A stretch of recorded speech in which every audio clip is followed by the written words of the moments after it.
Hello from Rochdale Connections Trust. My name is Poppy and I'm here to ask the question, do we know what a healthy relationship is? How do we recognise what this means for our relationships? Insight 2. What is true consent? If somebody wants you to do something and you do not want to, but are persuaded to say yes, is it easier to just go along with it than have an argument or worse? This is not true consent. You are pressured into the situation. This could come in the guise of socially, emotionally, financially, and sexually. Just imagine instead of initiating sex, you're making them a cup of tea. You say, "Hey, would you like a cup of tea?" And they go, "Oh my God, I would love a cup of tea, thank you." Then you know they want a cup of tea. If you say, "Hey, would you like a cup of tea?" And they're like, I'm not really sure. Then you can make them a cup of tea, or not, but be aware that they might not drink it. And if they don't drink it, then, and this is the important bit, don't make them drink it. Just because you made it doesn't mean you're entitled to watch them drink it. And if they say, "No thank you," then don't make them tea.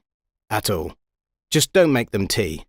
Don't make them drink tea, don't get annoyed at them for not wanting tea. They just don't want tea, okay?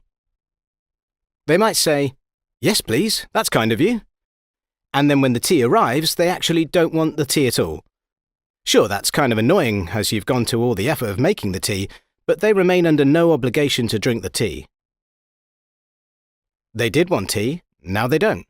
Some people change their mind in the time it takes to boil the kettle, brew the tea, and add the milk. And it's okay for people to change their mind, and you are still not entitled to watch them drink it. And if they are unconscious, don't make them tea. Unconscious people don't want tea, and they can't answer the question, "Do you want tea?" because they're unconscious.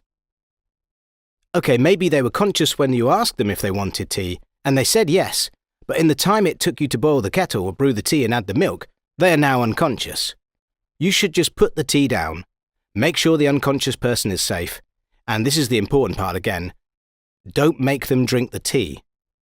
They said yes then, sure, but unconscious people don't want tea. If someone said yes to tea, started drinking it, and then passed out before they'd finished it, don't keep on pouring it down their throat. Take the tea away. Make sure they are safe, because unconscious people don't want tea. Trust me on this. If someone said yes to tea around your house last Saturday, that doesn't mean they want you to make them tea all the time.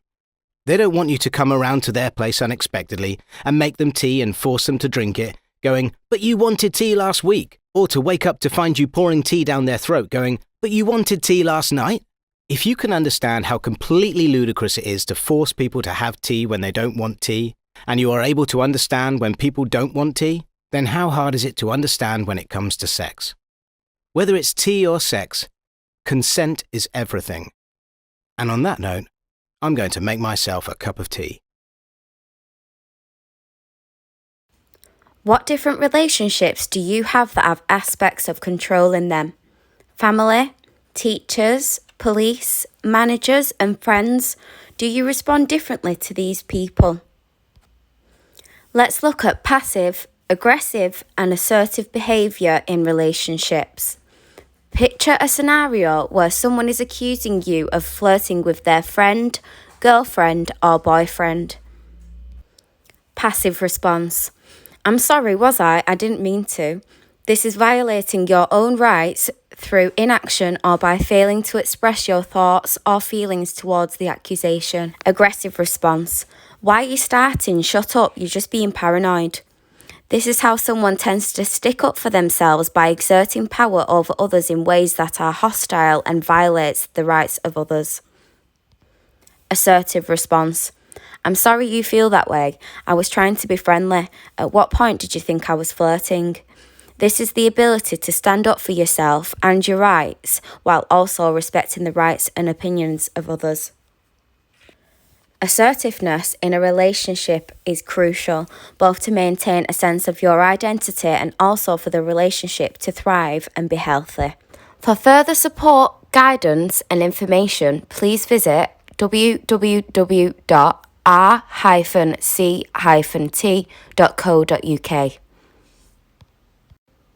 Follow us on our social media pages for a taste of what we do. Thank you for listening.